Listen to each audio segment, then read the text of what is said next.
everybody out there in the creeptastics. Hello. We are on with Shane Metheny, who is owner and mask maker of Dark Illusions Mask Company.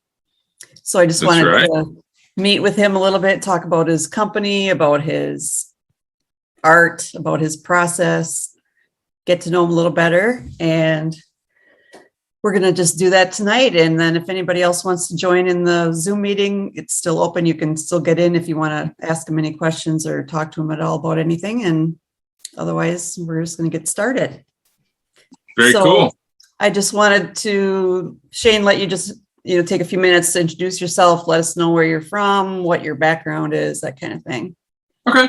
Well, like she said, my name is Shane Metheny. I'm from Oklahoma. Live about an hour west of Oklahoma City, right off of I-40.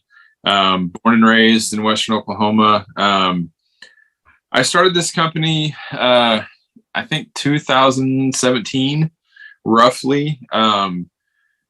I started making masks in 2011. Just kind of did it as a hobby.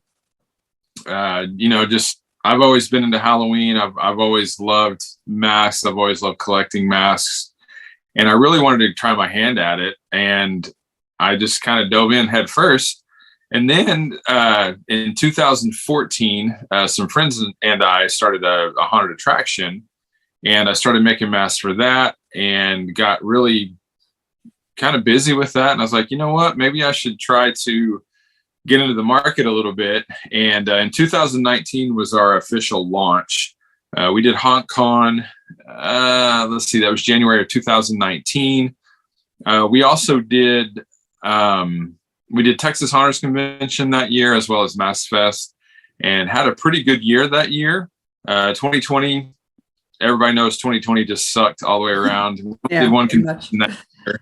And we did one convention this year. Actually, I'm sorry. We did two conventions this year. Well, I shouldn't say conventions. One convention and one kind of, I guess you'd call it like a pop-up.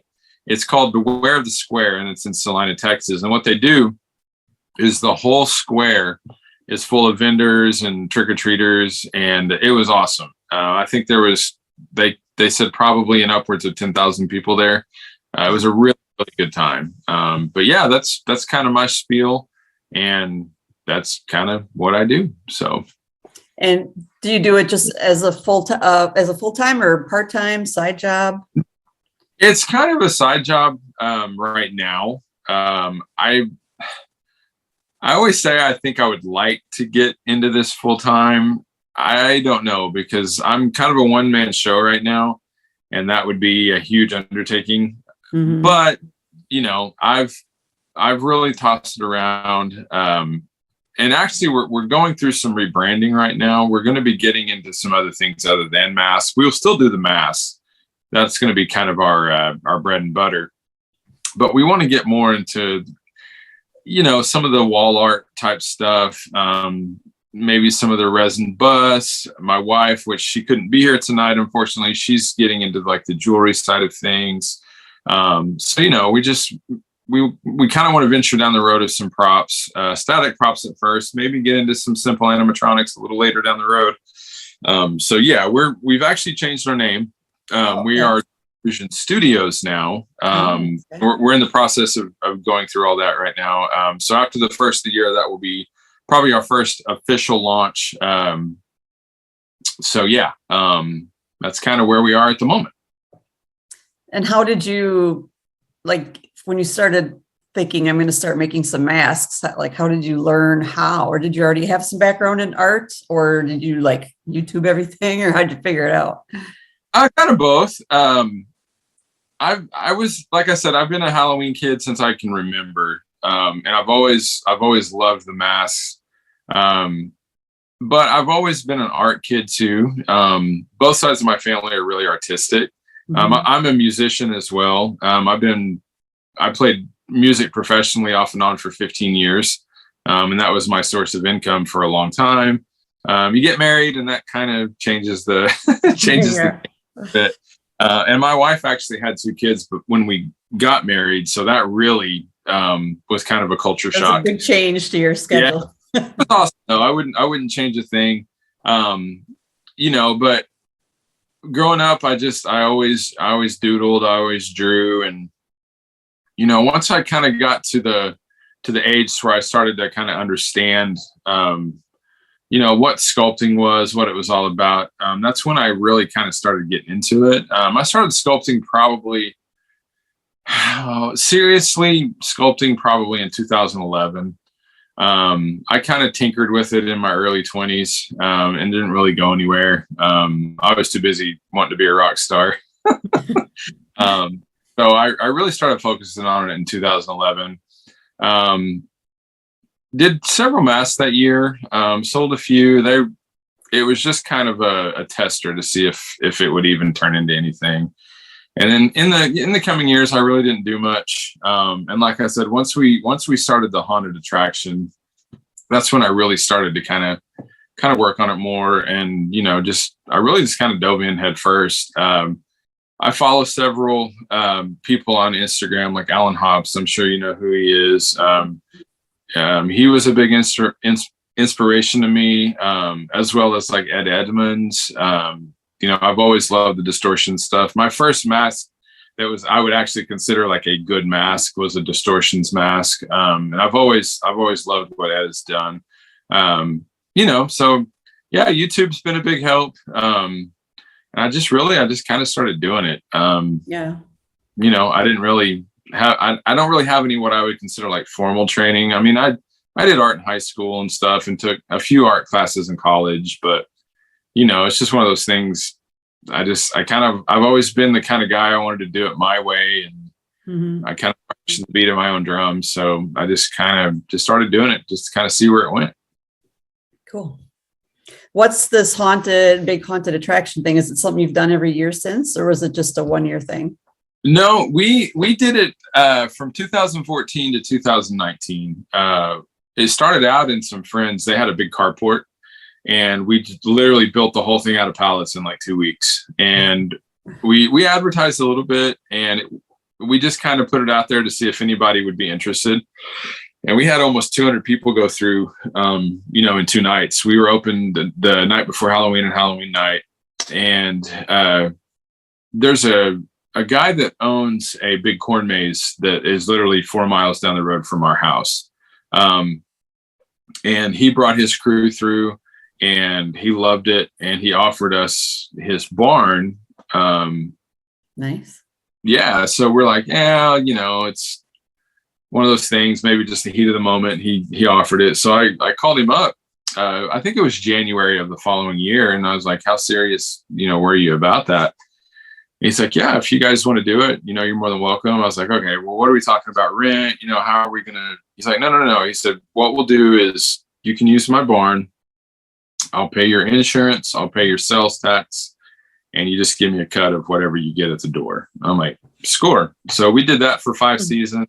Had a lot of success with it. Had a lot of fun.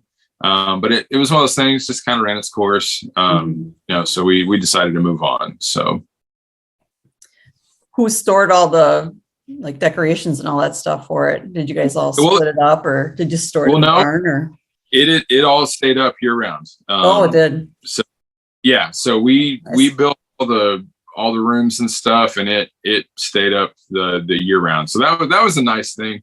Once the initial build was done, we really didn't have much to do after that. That first year, oh my gosh, it was like, because we all worked full-time jobs, and yeah. We'd get off from our 9-to-5 job, go eat something right quick, and then we would go out there and work till 2 or 3 in the morning and get up and do it all again. So we built out the entire haunt in about a month and a half, well, about 2 months, and we were literally working on it a couple hours before we opened. Is it not there anymore at all then? No, we tore everything out. Of course, COVID really put a damper on everything. Yeah. But I really think it had run its course. It got to be one of those things where it just wasn't what it was before. And we just decided to step away from it. Mm-hmm. Okay. So with your mask making, do you want to kind of talk us through some of the processes you do, or different techniques and things like that? Different materials you use, stuff like that? Yeah. Now I've got some examples. So, how it starts is it starts out as a sculpture, and this obviously isn't a mask. This is a pretty small. This is actually going to be like a wall hanger, but this is a product called Monster Clay, and it's a wax-based clay. I use that because I usually don't sit down and sculpt something all at once. I'll come back to it, because like I said, I don't do this full time. And the nice thing about this stuff is it doesn't dry out. So it's, it'll stay like this, won't dry out, and it's reusable. I've had this clay that this came from for probably 10 years. And I just use it over and over and over. The nice thing about it is you can melt it down in the microwave and it gets soft enough to work with, because when it's in this state right here, I don't know if you can hear that. It's really hard. Yeah. So, and usually what I do for a mask is I'll go from that and I'll make I use a product called Hydrocal, and it's an industrial strength plaster basically. And I'll make a mold of that, let that cure, and then I'll put latex in the mold. I'll actually fill the mold full, let it sit for, depending, anywhere from an hour to 2 hours. And then I will pour that back into the bucket, and what's left behind becomes the mask. And once that dries, you pull it and it's ready to paint. This though is a little different method, and I've got this you're right making here. You're making the mold yourself from like the piece like you have there. Is that right? Okay. Yep. So this is actually, like I said, that sculpture I just showed you is going to be like a wall mount, and this is the mold for it. This is a silicone mold. Okay. And what I will do is I will put resin in this and move it around and build up probably 2 or 3 layers of that. And then I will backfill that with a rigid foam. So that is that part. And then this is what's called the jacket mold for that.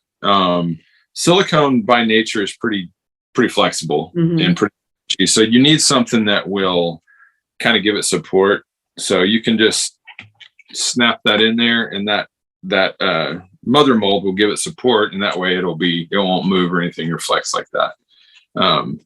So that's basically that process, and then it ends up as something like this. So this is one of the masks from the line this year. I had this in a different paint scheme last year, which I still have it, but this is the Toxic Reaper. This is a movable jaw mask. So when you talk, it moves with your jaw. And that's latex. Is that yeah, right? this is latex. I've done silicone before, and it's just not very cost effective for me. Latex is way more cost effective. Silicone gets pretty expensive. It's for a gallon of it compared to latex. Latex is about 160 a gallon. Silicone's about 300 a gallon. So, yeah. How many masks can you get out of a gallon about? Out of a gallon of latex, or I buy it in, 5 gallons of latex is 160 compared to 1 gallon of silicone. 5 gallons of latex, I can get anywhere from 40 to 50 masks out of that. Oh, wow. Yeah, that's quite a bit. I might get 2 or 3 out of a gallon of silicone. So. Okay. So then what's like the mask on the inside is just like plain color? Like, do you paint it to match your color I don't outside, or it's just oh, okay. Yeah. Don't know if you can see that. Yeah. And then the strap, is that what you do with most of your masks to hold? Yeah. So right now, and I've done full head mask. It's just, I gear these masks to the haunt industry and haunt actors. And a lot of times the full head masks get really hot, and a lot of times actors won't wear them if they're uncomfortable. So I do like the face mask. And I take into account 3 things when I'm even in the sculpture process. And that is, you got to be able to see, you got to be able to breathe, and it's got to be comfortable. If it's not any of those things, you're not going to wear a mask. So I I make sure that the vision is really, really good. I make the aisles, big enough to where you can see a full, I make sure that there's plenty of ventilation. Of course, this, you can open your mouth and stuff. But it's not real tight on your face. It's pretty, I don't want to say loose, but it fits loose enough that it's comfortable, but not so loose that it just kind of flops around. And then when I strap these, I actually rivet these to a polypropylene strap. And then I use a D-ring, kind of like a belt, to fasten it. So they're pretty comfortable. They're pretty durable. I wore one in our haunted attraction and beat the crap out of it, and it's still kicking. So one like that, how does it move the jaw with your, when your jaw, it's tight enough against your jaw, so when you move it, the jaw moves with it? Yeah, I'll just put it on right quick and I'll show you.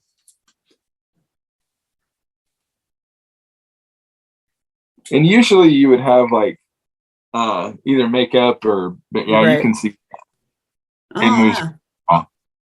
That's awesome. Yeah. So what I usually do is I'll wear a black, like a balaclava. So it's all black in the mouth and stuff. And so, yeah. Very cool.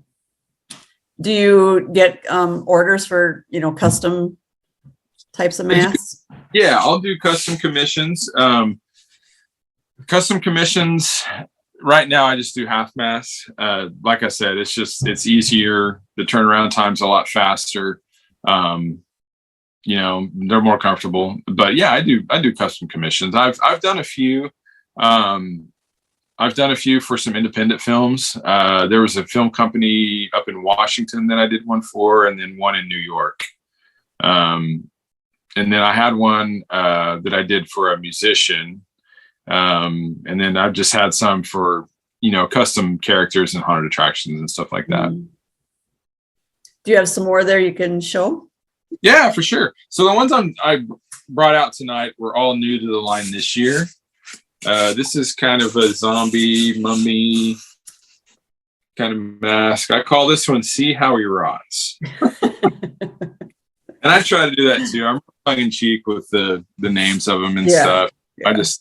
I just want to have fun with it. We've got a couple other ones. This is I called this one Ebenezer. It's just kind of a zombie kind of old man. And this would actually be a smaller child fit, female fit mask. And then I've got this one is a crow collar. It's a movable jaw mask also. Oh, that's cool. Very cool. And then got one more. And this is the corn stalker. It's a movable jaw mask as well. But that's creepy. Yeah. So, but I don't, I try not to take myself too seriously. What do you paint them with? What kind of paint? So it's a mixture of the latex I use for the mask itself, latex house paint, and distilled water. It's just it's 3 parts, equal parts. Okay. So 1/3 latex, 1/3 house paint, and then 1/3 distilled water. Okay. And do you use airbrush or anything, or it's all paintbrush, little paintbrush? I do a little bit. I don't airbrush a lot. Mostly when I airbrush, it's just for the shading in the recesses and stuff like that. I use a method called a rub out method. And what that is you'll paint a darker color over. Well, first I base coat it. So this, for instance, this mask would be base coated. I'm lying to you because that's a little different process. I'll explain that. So this mask is base coated in kind of it's almost like an olive drab. Mm-hmm. And what I did is I went over it with a dark brown, and I painted an entire section, and then I wipe it away with a damp cloth. And what's left behind is everything in the recesses. Right. So that's a pretty common. It's basically a wash. I don't know if you've ever worked with any ceramics or anything like that, but not really. Yeah, you can get my mom did ceramics when I was a kid, so I learned a lot from watching her too. But once you get your base coats, you can brush on a darker color and wipe it away, and it kind of gives it an antique-y kind of look. So this mask, what I did on this is I base coated it black, and then I took like a natural sponge, and I went over it with a kind of a darker green in areas, and then I hit it with a lighter green. And I don't know if you can really see it but it kind of gives a mottled kind of look. And that's all that is just the different textures from the sponge. And then there is one, this one has a lot, well, this one here, there's actually quite a bit of airbrushing in this one, because of the way that the skin is modeled on that. Oh yeah. I think there's 3 different colors on that. So I base coat this in like a really light flesh tone first. And I'll do the rub out method with a little bit darker brown, and then I'll go in with like a dark brown, and then I think I did like a yellow, and then a lighter flesh tone to get the skin modeling with that, and of course the blood in the mouth and teeth and stuff. And then something else to make it shinier on those parts. Do you use something else? Yeah. So on the blood parts, I mix up my own blood paint. And I use a material, it's called SC904. Actually,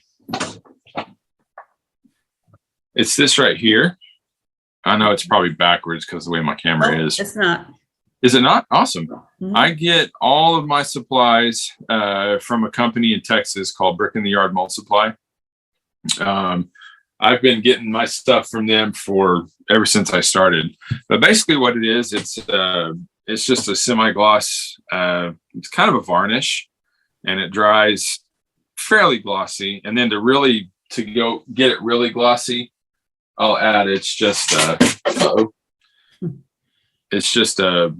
Liquitex high gloss varnish. So it has a little bit of flex to it, not much, but enough to where if it's not a part that needs a lot of flexibility, it'll be fine. What kind of a range of time are you spending on each mask? So I would say probably on average, I've probably got anywhere from 10 to 15 hours in the sculpt. The mold process, by the actual mold, making the mold itself takes about 20-30 minutes, but you've got setup and cleanup, and that adds an hour each, right. Basically somewhere from 2.5 hours for the mold. And then of course I let the latex dwell for an hour or 2 hours. And then each mask takes probably anywhere from 30 to 45 minutes to paint. So I would say from start to finish for a new mask, you're looking at 20 hours. Now, once the mold is done, you can do anywhere from 200 to 300 copies of that one mask. I was going to say you probably make multiple. Yeah. Of each one then. Yeah. So once the mold's made, you can crank them out pretty fast. So when you're like, if you're going to like a haunt con? Is that what it called? Or one of those conventions, do you take 20, 40, how many masks do you take along? I try to take at least 2 copies of each mask. Sometimes that's not enough. Sometimes I don't sell any of them. So, but as a general rule, I try to have a couple of each. I've kind of tossed the idea around of doing Trans World. I don't know. It's a pretty big investment for such a small company. Because the booths are expensive, and I don't want it to be one of those things to where I lose a lot of money doing that. And it's still in the back of my head, but I don't at this time, I just don't know if it makes sense for us right now. But Texas has been really good to us. We did Mass Fest in Indianapolis in 2019, and we did really well there. So those kind of shows we do pretty good. That's more kind of geared to like the home haunter or the haunted attraction owner, or the collector. So. And do you just sell off you have a website, right? I'm assuming. Well, the website is inactive now since we're rebranding. Changing. Okay. Most of the stuff I've sold online has come through Facebook or Instagram. Mm. And I'm most active on Instagram. Facebook is kind of one of those necessary evils. Mm-hmm. You know? So I try to post at least weekly on there. Instagram, I try to post 2, 3, 4 times a week. It just kind of depends on how busy I am. Mm-hmm. Do you ever think about opening an Etsy shop, or you don't think that's really needed? Well, I've thought about it. The friend that I have that I told you about that lives in Indiana, he's got an Etsy shop and he does pretty well.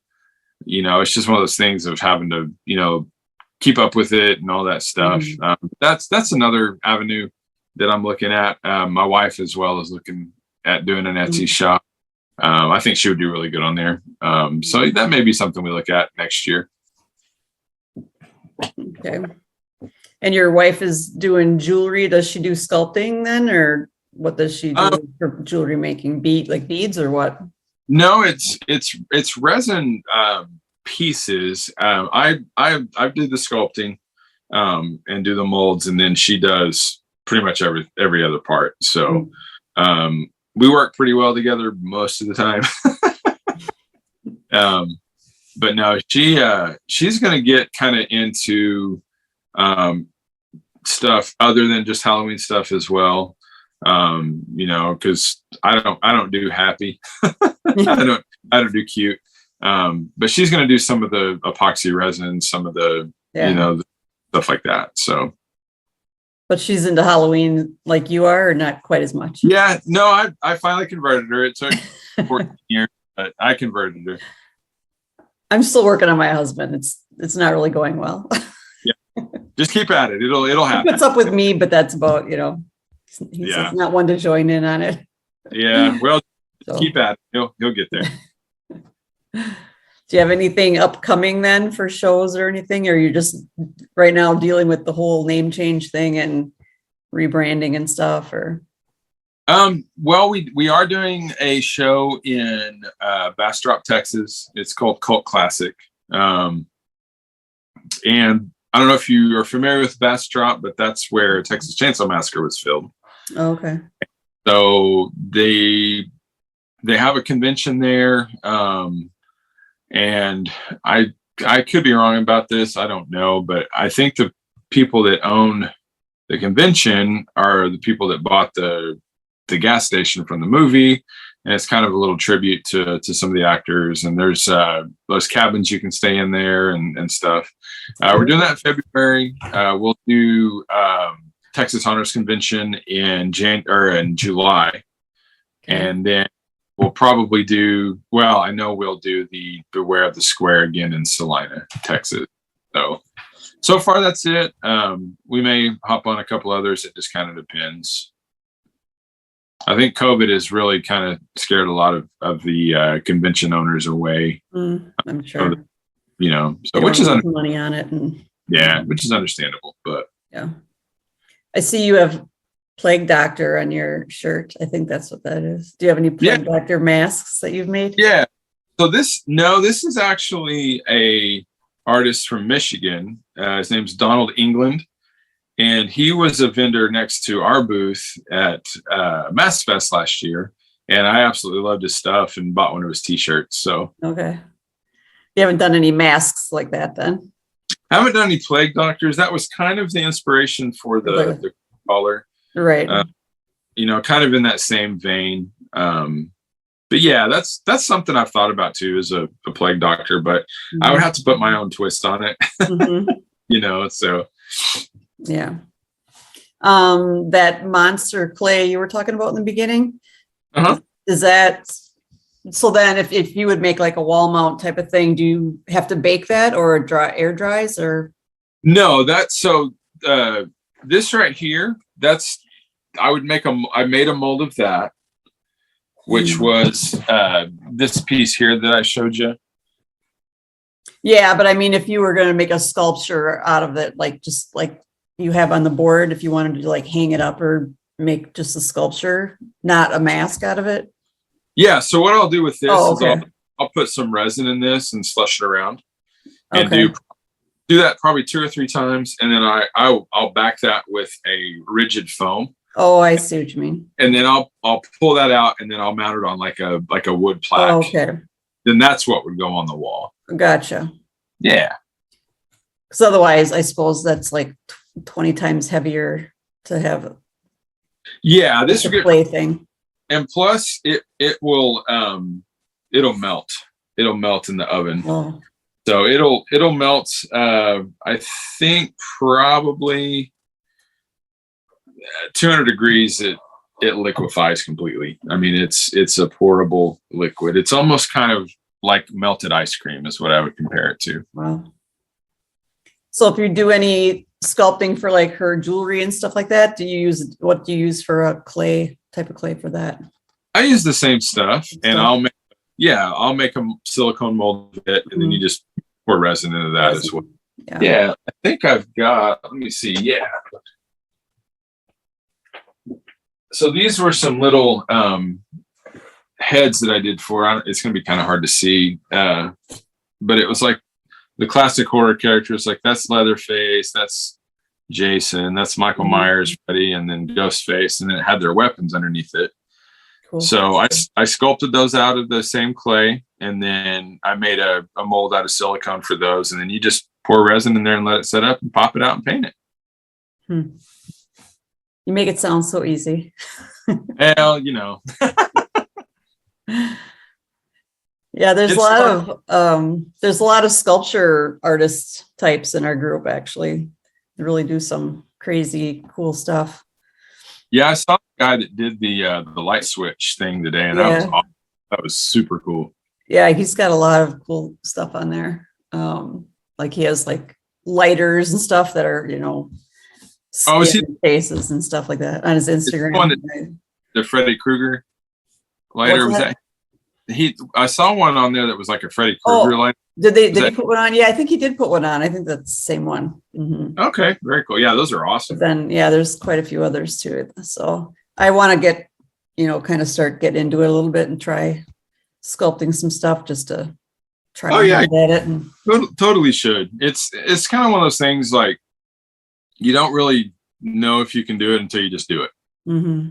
And for me, I see things better like like in 3D than I do like on pen and paper. Mm-hmm. It just for whatever reason it just comes easier to me to actually put my hands to it and kind of feel the forms and stuff like that. Do you usually go into it with an idea or of exactly kind of what you want, or do you just kind of play with it and see what happens? Kind of both. There's been masks that I've had exactly what I wanted it to look like from the beginning, and then there's times that the clay just kind of does what it wants to do. It sounds kind of weird, but it really does happen that way. Mm-hmm.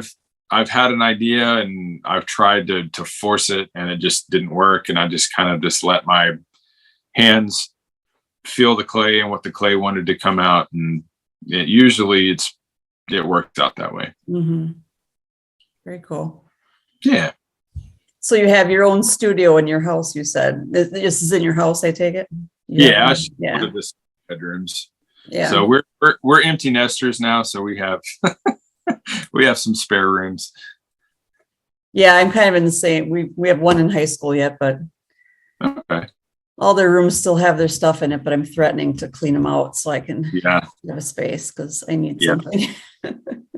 So we actually moved into the house we're in now about 3 years ago, and our son he was already out of the house, but our daughter was in college. Well, she was starting college when we moved, and decided that wasn't for her. Well, she's married now and has a kid, so we have a grandbaby now, which is awesome. Fun. Yeah. Mm-hmm. Yeah. But yeah, it's nice. We have fur babies, but that's about it.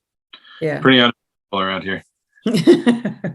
Yeah. Life changes a lot. I'll tell you that. It does. Yeah. They get out of the house, boy.